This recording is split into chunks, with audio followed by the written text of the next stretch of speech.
All right. Well, welcome 2024. This is our first live weekly, not Zoom. It's now we're using the Circle platform to do this time around.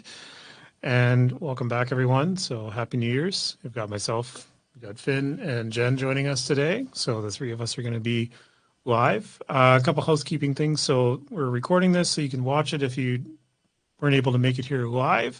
If you can do us a favor, just mute your mics when you're not speaking. It'll help us with feedback here. We're just kind of getting this all rigged up. So hopefully this works. There is a raise hand feature in this. So if you need to ask a question or anything, that's probably the best so that we can catch you.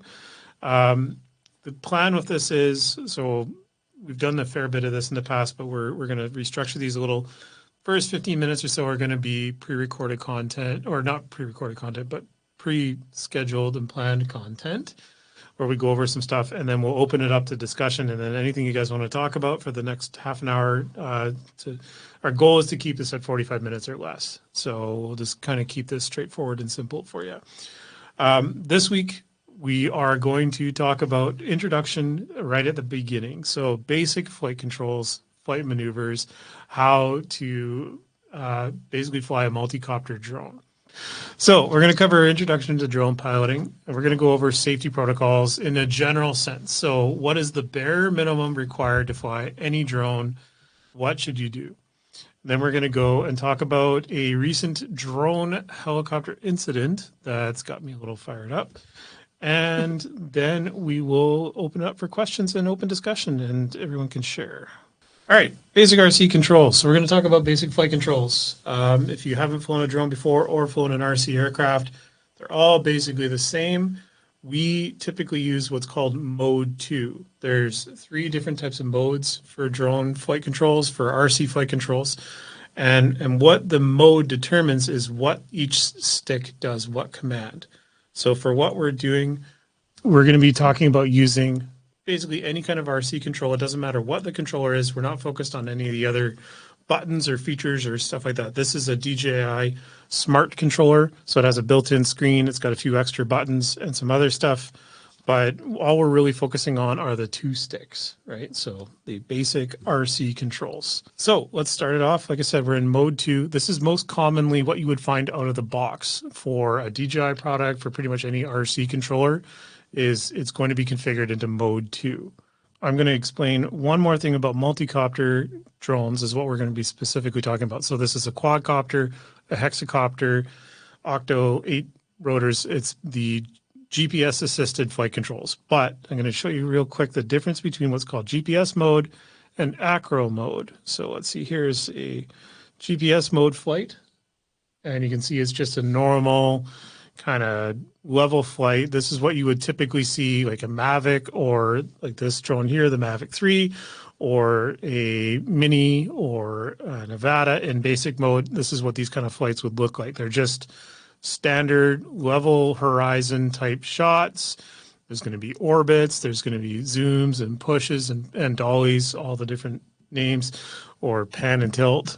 And so that is a GPS mode flight. And then this is acro mode flight. Now, acro mode is where the drone flies in attitude-based mode, and it'll hold the attitude or maybe not hold the attitude, and it'll be able to do flips, rolls, be able to fly inverted, upside down, and your controls are going to change because now the drone is not using GPS and auto leveling in order to fly. It's using your commands to aerodynamically shift and dynamically shift the way that the drone moves. So you can see there's quite a big difference in the stability and the way that the drone flies in acro mode.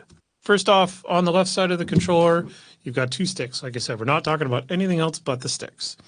On the left side of the controller, you've got the vertical velocity in GPS mode, which is how fast the drone will go up and how fast the drone will go down. If you release the stick, it will hold its position wherever it is vertically. It uses various sensors. So there's a barometer, there's the GPS, there's potentially a radar altimeter or a LiDAR sensor, or it's called a time of flight sensor, or it might use a computer vision system where it's got cameras that are looking down and measuring the distance from the ground. So there'll usually be 2 cameras and some sort of infrared illuminator. But all you need to remember is the left stick goes up, the drone will increase in height relative to how far you push that stick. So if you push it all the way forward, all the way up, it will accelerate and go as fast as possible vertically, and it'll go as fast as possible down. It's not a fixed position that it's going to.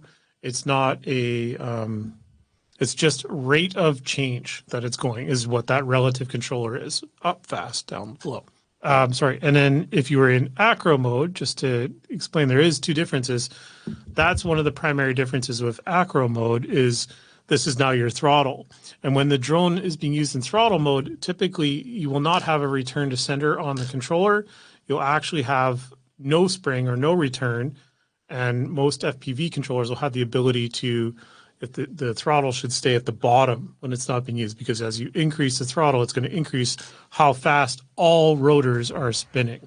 You would not want you be able to arm your drone and have it sit at 50% because the drone's going to instantly hop into the air and start cutting things. The other function on the left stick is your yaw. Now that is relative to the drone. So if I move the stick left, the drone is going to rotate to the left. That's a left yaw. If I move the stick to the right, it's going to go right. And it's the same thing. The more I move the stick, the faster it will rotate. So rotation is based on stick position. Now, moving on to the right side. So we've got the right stick, and this is basically your attitude and position stick. Initially in GPS mode with a Mavic, if I move the stick forward, it's going to translate the drone forward, right? So it's going to be forward speed or forward longitudinal velocity. If I pull the stick backwards, now that's going to be your backwards velocity. If the drone is in attitude mode, you are using the stick to maintain the attitude of the drone. So if I push the stick forward in attitude mode, the drone is going to tip forward. If I do nothing else, the drone is going to fall forward and descend.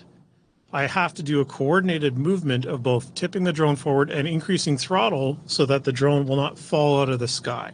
Attitude mode does not automatically hold the drone in its position. I'm acro mode. Attitude mode automatically increases the throttle as the drone's moving forward. Acro mode, the drone will tip forward and fall because now the disc or the thrust vector, if you imagine there's a vertical line coming out of the center of the drone. So the drone is sitting like this in a perfect hover. I tip it forward. Now, if I don't increase throttle, the drone is going to fall forward because now the thrust vector is moving with it. If I increase my throttle, now the drone is going to fly away while moving forward. If I increase my throttle now, the drone goes up, right? So it's all about attitude. Attitude in acro mode.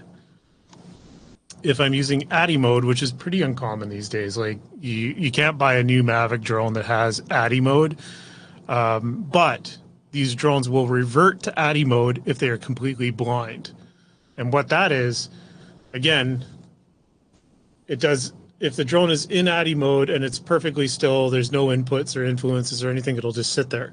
But as you tip it forward, it will continue like this, but it will automatically increase throttle if it can sense a descent. So it will do its best to hold that altitude because it's got an attitude, and it'll just keep going constantly at that constant, whatever direction you told it to go. So the nice thing about attitude mode is you can say, go forward at 10 meters per second, and it'll keep doing that indefinitely. It'll just go forever. And now you can yaw the drone while it's going forward in that original direction, and it will, then you can manage the camera. So it's kind of like imagining the drone is on a cable cam or an infinite wire. In acro mode, if I say go forward, it will go forward and then fall. So, and then if it's in GPS mode, if I say go forward, it will go forward and then stop as soon as I let go of the stick. And then, of course, everything I just said about forward and backwards attitude is going to be the same for left and right, or lateral velocity. So I move the stick to the right, drone's going to continue going right until I let go of the stick. If I move it to the left, it's going to continue going until I let go of the stick. If it's in attitude mode, the drone is going to keep going in attitude mode indefinitely until I tell it to stop.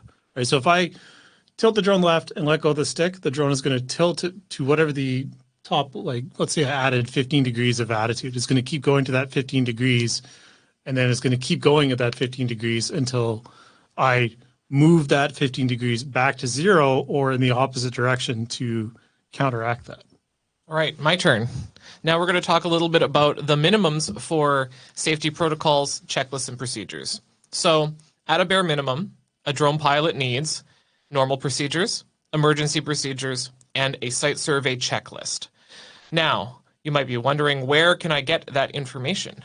This information can be found, we can find these standards either in the Canadian Aviation Regulations. The regulations that govern these are 901.23 and 901.27. Or you can refer to the RPA section of the Aeronautical Information Manual, or the AIM. The RPA section, or the Remotely Piloted Aircraft section, is the last section of the AIM, and you can refer to that to find some of these standards. Now, for your normal and emergency procedures, they don't need to be complicated. They don't need to be long. They can be pretty succinct, but they just need to be complete. So in normal procedures, you need to have takeoff, landing, approach, pre-flight, that sort of thing. And then in emergency procedures, there are 6 things that Transport Canada considers an emergency situation with a drone, and you need to have a procedure for each of them. Oddly enough, when I'm doing flight reviews, one of the extra procedures I often see is a procedure in case there's a medical emergency. That is actually not a regulatory requirement. Transport Canada does not care if you have a medical emergency. As long as you can safely land the drone. As long as you can safely land the drone. At a bare minimum, if someone's coming for a flight review and they hand me their emergency procedures, all I'm looking for is that those 6 procedures that are listed in the CARS are in their procedures. There's not really like a ton of direction as to what exactly needs to be in the procedures, as long as they adhere to the manual of your aircraft. So if you purchase a drone and it says, in the event of a flyaway, you need to follow these 4 steps. Those need to appear in your checklists or procedures. Luckily for pilots of DJI aircraft, the DJI recommendations in the manual are quite light, so you have a little bit of flexibility. The next thing you need to have is a site survey. So who needs these checklists? Basic pilots and advanced pilots are legally required to have checklists and procedures and use checklists and procedures. We recommend that micro drone pilots also do this. Yeah. Just for an extra margin of safety, but it is not a legal requirement. However, if you're a micro drone pilot and you don't use some sort of procedure and it gets to the realm of this feels like a negligent operation, like you're so fast and loose with the way you set up and deploy your drone, then it could potentially violate CARS 900.06, which says that you can't fly like a goofball. And that's exactly what it says in the CARS. Yeah, it uses the term goofball. Yeah, so that's the ultimate thing. Like CARS 900.06 is pilot basically has to do no harm, right? Mm-hmm. You can't be a hazard to any persons. You can't be a hazard to any aircraft in the area. And if you're flying somewhere dumb or restricted, then how do you prove that you weren't if you didn't do a site survey? And we're going to talk about this a little bit more. I've actually got a video I'll share in a second. So the next slide just has what is required in the site survey. You'll notice that this is pretty straightforward. So boundaries of the area of operation, types of airspace, location of airports, location of other aircraft operations, your distance from bystanders, obstacles, weather. Like, these are things that are not challenging to do and can be done relatively quickly. Now, the Canadian Aviation Regulations state that you need to have a site survey checklist. What they don't state is if you need to create a paper or electronic site survey prior to every flight. So our interpretation of that is you need the checklist on hand and you need to complete the site survey. A site survey done verbally is considered a completed site survey. A site survey done via paper or electronic is also considered a completed site survey. If you're struggling with site survey procedures, one of the safest bets to do, go to plan.navdrone.ca, even if you're a basic pilot, you can file your flight plans via Navdrone, and Navdrone almost completes the site survey process. It contains everything in 901.27. There's a couple of other things that you need to do in a pre-flight for it to be considered a legal flight, but from a site survey perspective, using map.navdrone is a completely acceptable way of creating and producing your site surveys, if you have any doubts. So if you head to the next slide, and because this is an example of a completed site survey that I did by hand. We've got, so what did we say? There's the pilot in command, that's me, date, not actually required, but we've got the location, the drone, registration, but then we've got the class of airspace. In my diagram here, I've got the boundaries of the operation. Weather, obstacles, permission, and then importantly, we've got the minimum distance from bystanders. So each drone operated in an advanced environment has a minimum distance from bystanders, and you have to abide by that. So for most advanced drones, it's 5 meters. So as you can see there, I've got written 5 meters. And then if you actually look here, I say, oh, there's some grandstands here where people will be sitting. You cannot overfly. So then those grandstands are outside of my boundaries of operation. This diagram is actually of the high school track field for where I went to high school. So you can dox me, everybody. So this site survey would meet the legal requirements of a site survey, and then say an accident occurred and transport came to me and said, what was your site survey? I could hand them that paper site survey and say, this was my site survey. You can see that it met the standards. So that's just a brief overview into site survey procedures, and I'll pass it back to Ian, I believe. Or well, I'm gonna let Jen. She found this. So on Facebook, there was a recent drone incident down in Florida, and I want Jen to kind of go through it from what she found here, and then we'll talk about it, because I think this is going to be one of our discussion topics today. Mm-hmm. So we have a drone helicopter crash that happened. I believe this was on the 30th of December. It looks like it was kind of a busy area when I had a quick look at it, Daytona Beach flea market. So it looks like the Leading Edge helicopter tours could have potentially been doing a tour. There was a little bit of differences on whether or not this helicopter had passengers. One said it did, and one part of it said it didn't, and it was unable to determine whether or not there were passengers. So as we can see here, there's two pictures. This is the helicopter in the question that actually had crashed with the drone. And then you can see here that there was quite some damage to the blade there. So we do have larger pictures that you can see a little bit clearer further on.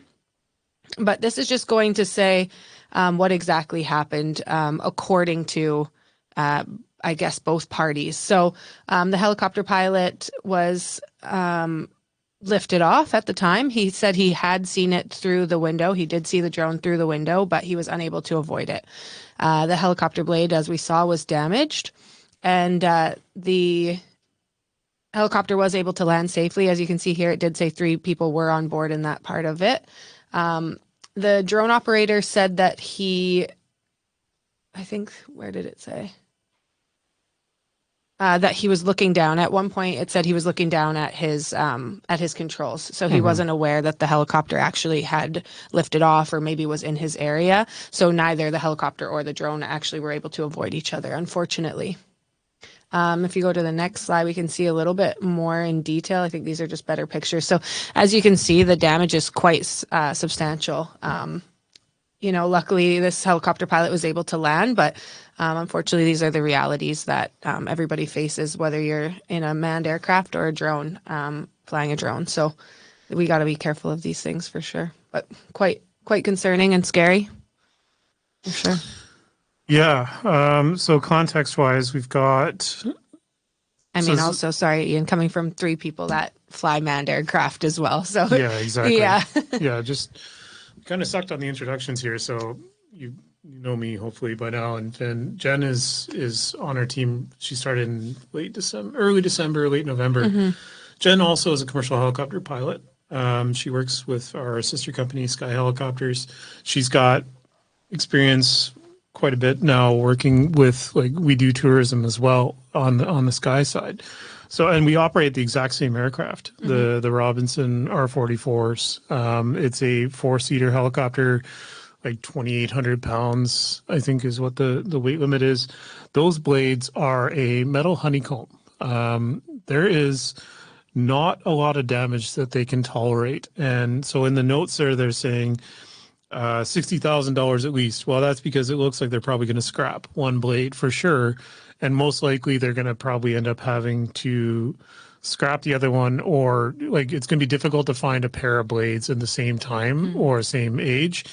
And it's often difficult to balance an unmatched pair of blades. So they might be throwing a ton of weight on one blade and the helicopter just won't fly nice after that. So I don't know what they'll do, or if they'll just out of risk, if they've had a blade strike on one, there's a good chance that the second blade also hit the drone.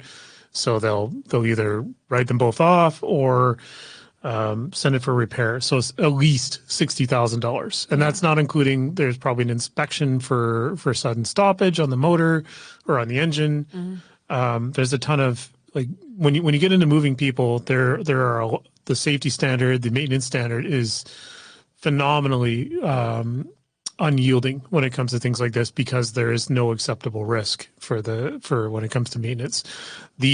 The way these blades are made, it's a skin, a metal aluminum skin that is laminated or glued onto a spar, or not the spar, sorry, what's the longeron, right? The shape that makes the way the blade is shaped. And these helicopters in high corrosion environments have seen, unfortunately, some evidence of delamination where the skin starts to peel back on the blades. So any damage can risk delamination. Even just the paint being scratched. If the paint is scratched, there's enough of a risk that it's like, nope, you got to sand it, refinish it, because that paint can expose the metal, cause corrosion, cause damage. So it's pretty severe. It looks not that bad. Like it obviously landed safely and flew, but it's not going to fly again for a while until they've cleared it to fly, and that's probably going to be a new set of blades. Pretty severe outcome. The helicopter company's got a major expense that they're going to have to go back to insurance. The drone pilot is going to be liable for that incident because, and this is an American occurrence, so let's be clear, this is American activity, but the FAA and Transport Canada, ICAO, the International Standard for Aviation, everyone's on the same page. Drones must give way to crewed or manned aircraft. And so ultimately, the pilot in command of the drone is responsible for getting out of the way of the helicopter or the airplane. Now, for context, this was at Daytona Beach. It was right adjacent to a runway. It was on the approach and departure path of one of the runways in what's called a land-sea authorization zone. So land-sea is American system for getting approval to fly in controlled airspace. This was, I believe, a zero grid zone, which means that you're not automatically approved. You have to get permission, go through a website system, very similar to Canada's NAV drone for controlled airspace. And they had approval up to 200 feet. And they also correspondingly had a NOTAM, or a notice to airmen, in place that was issued in May. And in the NOTAM, it said there were daily flights in the vicinity of a half mile of the flea market, or is that what it was? Flea market? It was a flea market. Yeah. Daily flights of a drone in the area up to 200 feet. Now, does the presence of a NOTAM absolve the drone pilot of its responsibility? No, of course not. Yeah. Of course not. Do we know if the helicopter pilot was even aware of the NOTAM? It's been there for 2 months, 3 months. Well, no, it's been there for 6 months or more, 7 months. So I really hope so, but I'll admit, and I'm sure everyone else here will, at some point or another, they've flown and not known there was a NOTAM in place in an area they were flying, and didn't find out about it until after the fact, because there was either a structure in the way or something else. Like, that's really dumb. Why is that tower there? And then you go and look at the NOTAMs. Oh, there's a NOTAM about the tower that is there. It's unfortunately, one of the most overlooked things is NOTAMs in pilot preparation. And if anyone tells you they always look at NOTAMs, they're lying. So it's one of those systems that I don't think anyone knows how to make it better, because it's a posted notice. And if you got an email for every NOTAM, it would be hundreds of thousands of emails that you would get weekly. You'd try and unsubscribe right away. Oh yeah, sure. it'd just you'd be drowning. Just want to make a note too. There wasn't a lot more information on how the drone pilot was actually operating, because I looked through the comments, and we don't know if he had a visual observer. We don't know any of those details. It's a very short little piece that was done. So there's lots of variables. This is a Class Charlie airport. It's controlled airspace, obviously Daytona Beach International. It's a busy airport. Like Jen mentioned, the drone pilot was looking down at the controller. Now, Finn and I were watching a video the other day. We're going to bring this up on either a podcast or something else, because it was really infuriating, and we got to talk about it more. But in the UK, a guy was almost accused or violated because he was looking down at his controller while the police officer rolled up, and the police officer was a drone unit officer. And he's like, "Where's your drone?" And he looks up and he points, and it's in the general area where it was, but it might have been behind a tree or something, but like not fully occluded. So still within what I would consider and what we consider in Canada visual line of sight. As long as you can see the airspace and see the general location of the drone and interpret its orientation, that's visual line of sight. If you can't tell which direction it's facing or where it's going, or discern it visually from noise around it, that's beyond line of sight. They were saying that if you take eyes off the drone, you're beyond line of sight, which is complete BS. And same in the States.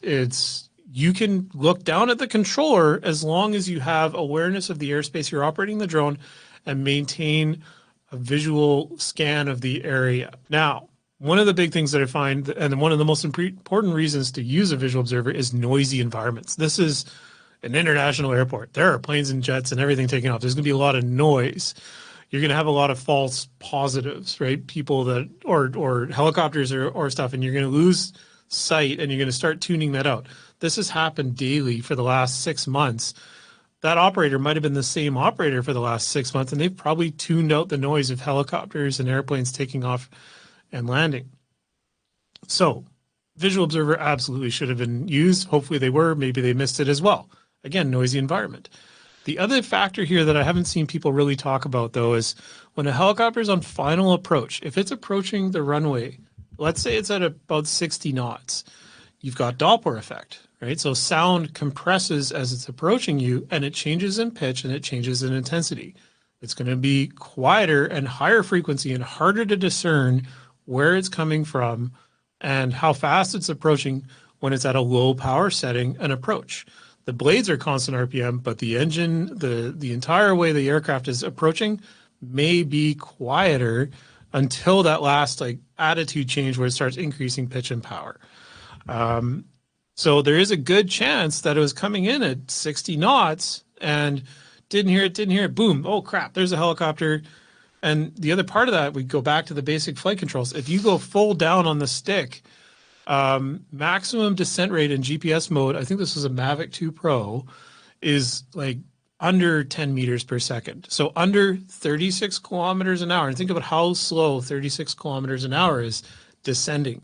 The fastest way to get a drone down is to stop the props. But even that takes a second or two for the signal to go through and the drone to start falling. And at terminal velocity, it's probably not going to be much faster. Mm-hmm. So it's one of those situations where without seeing video footage, without seeing everything, I'm sure they recovered the camera footage from the drone. It was probably recording when it happened. The drone pilot was looking down. He heard a bang, and he looks up, and the drone was either falling or he lost signal. It's very similar to what happened in Ontario 2 years ago in the sense, but unfortunately in Ontario, they were beyond line of sight. They weren't looking. They didn't have visual observers. There's a lot of, they didn't have permission. There's a lot of problems with that one. This one sounds like they ticked a lot of boxes. And again, it's still, unfortunately, bad stuff happened. So what we're getting at is no matter the size of the drone, bigger drone, it would have been a worse outcome. Smaller drone, it probably would have been the same outcome. The reality, though, is it hit the blades, which is probably the best place it could have hit. If it had hit the tail rotor, that would have been catastrophic.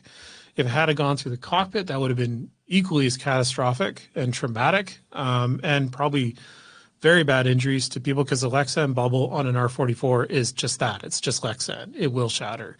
There's newer versions that are more impact resistant, but they're I couldn't tell you if that was a new R44 or not. They all look the same. So it's very dangerous to have an impact with the bubble, and it's a big surface area. You've got more chance of hitting the bubble than you do of hitting the rotor. So that's a 1 in a million kind of impact. But these kind of things are going to happen. There's 100,000 drones in Canada that are registered. There's 2,000 helicopters, so the odds are against us now at this point of an impact happening more frequently. So the last thing I want to, and it kind of goes hand in hand with this, is I've got a video, and I'm probably going to have to stop sharing and reshare it. So just a second here. Unfortunately, it's going to share the person's Instagram, and I don't mean to wish ill will on this person, but this came up on Drone BC. The video got deleted, but I have a copy of it. And it's concerning. And it's concerning because of the choice of location of the spot. So it's not so much the flight, and it's, if you all tilt your head to the right, you will see a drone filming Mount Shem in Chilliwack, BC. Now, if you're local to the area, and you think about where this is, think about what kind of potential concerns there would be with a drone flying at this specific location. And I'll play this again for you for a second, and then I'll hop to a map so that we can talk about this. Seems pretty innocent of a video. I didn't think it was so innocent because the first thing I thought was, oh, well, I recognize that spot. Ian's about to pull it up on the map. But this is where every fixed-wing aircraft pilot in the Lower Mainland does their first cross-country to. Exactly. Because that is within a stone's throw of the Chilliwack Airport. Would you say? Is that a fair assessment? Yeah. If you had your Wheaties that morning. I mean, even in my training, I didn't see it. My instructor actually saw the drone way before I did, and it was a couple of feet below us, which is great. But it's just, even for new pilots, you're concerned about so many things, and now we're just adding that one more thing to be watchful for. And drones are hard to spot sometimes. They are. Well, I've hit. They move in different ways, right? Like I've hit I don't know, like a cicada sized bug. Oh gosh. And it's bug smack, and it's you see it coming for the last second, and this thing's like hand sized. It hits the nose of the machine, and you because we're traveling at 100 knots, 160 kilometers an hour. If you saw a bird jump up off the side of the road, it's going through your windshield. So for aircraft, helicopter pilots, they have more visibility downwards. I have no visibility basically below here. Yeah, it's just dash. It's instrument panel and it's nose cowling, and you've got the propeller in front of you. Like there's no. Well, and they move so much differently from birds. Birds, you've watched them, you kind of have an idea of what they're about to do. Well, you can tell. So like birds of prey are a little tougher, but like seagulls, they'll see them look back and freak out and then like dive. Whereas drones don't do anything. They're stationary objects, and you don't know what they're going to do because you don't know if the pilot's going to react or if they have no idea because the drone's not facing you. Yeah. And we're taught in pilot school, when we're taught to do our scans, you're taught to use your peripheral vision to look for movement. But if the drone is stationary and you're not moving very fast, then it's not going to move. You're not going to see it, because if something's moving, especially if it's on a background and there's a thing moving because of like parallax views and stuff, you'll see a change. But a drone, if it's stationary or even if it's moving slowly, like the change will be so small that it's not going to notice. You won't notice it. Well, and a lot of times too, they're the same color as the landscape. They're dark, they're against greenery. It's okay. So I think I do see a mouse is on there. The drone was past the interchange, I think. So this is Chilliwack. It looks like it's almost to Prest Road. There's Prest. Yeah. So it's somewhere out right here. Because it was off the extended center line. Yeah, it's definitely in this neighborhood. So on the left side here is Chilliwack runway for the Chilliwack Airport. And so we've got east and west facing runways, right? So 07 is the east facing runway.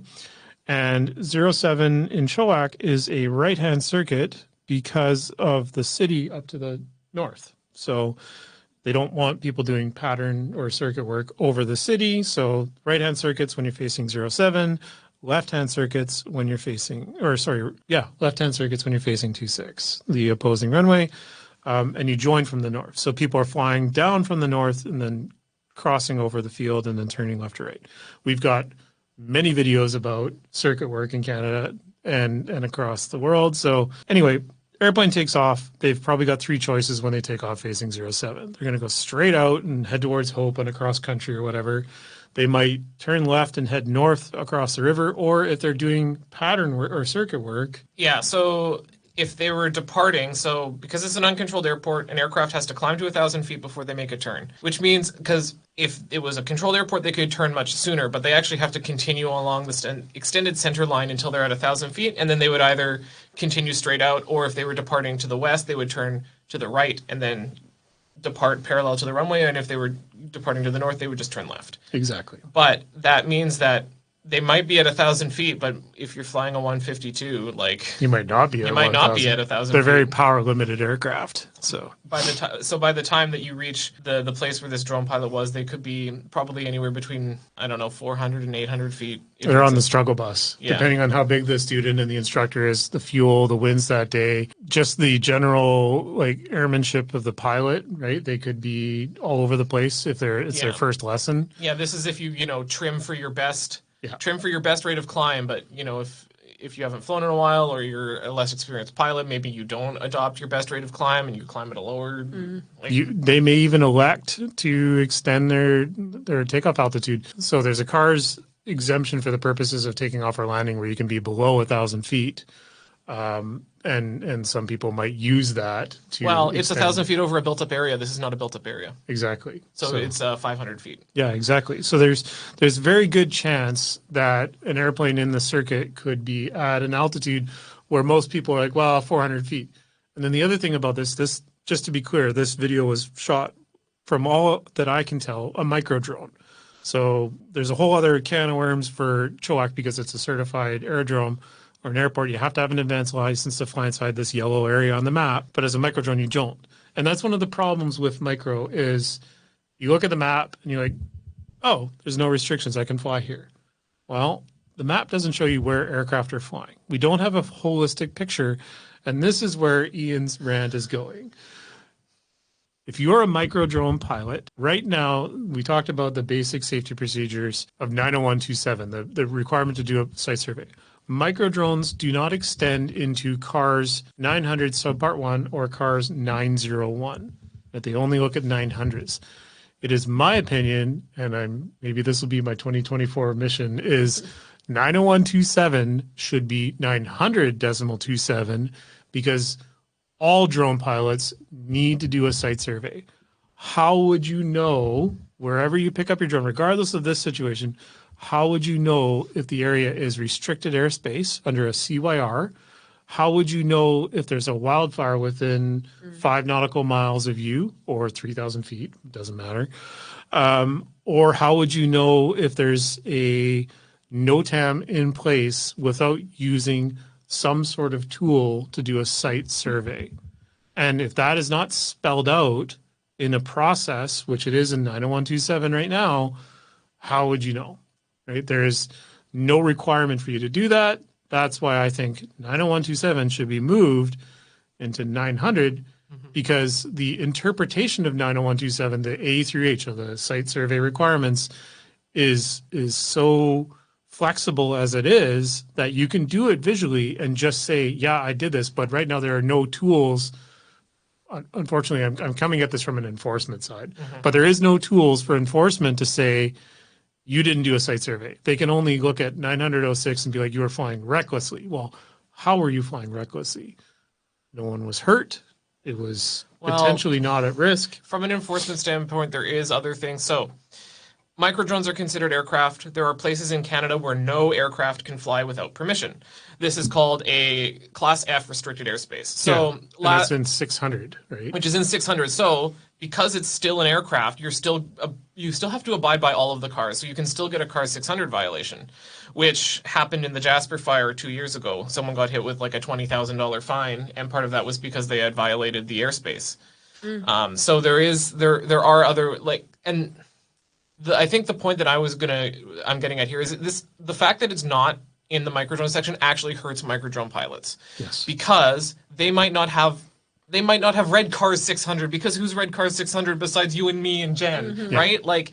So then they fly too close to the Matsqui prison and the RCMP come out and put them in handcuffs, right? Because they have no idea. They literally bought the drone yesterday. Yeah. They bought the drone yesterday and they have no idea. And what they've actually done is committed a serious airspace violation. But that I agree. Like my friend just got a DJI Mini Pro 4, and she just bought it on a whim, which is great. That's very exciting. But I asked her, I was like, oh, are you planning on getting any certification or anything like that? And she hadn't even thought about it. So, I mean, these are people that are just buying these things to think that it's fun, which it is, but with little to no knowledge about what possibilities are out there. Just on the day-to-day basis. Well, and unfortunately, the reality is in the retail environment, any kind of, hey, did you know you need a license for this is going to slow down the sale process and it's going to harm the retailer, and there's no liability on the retailer that requires them to train you.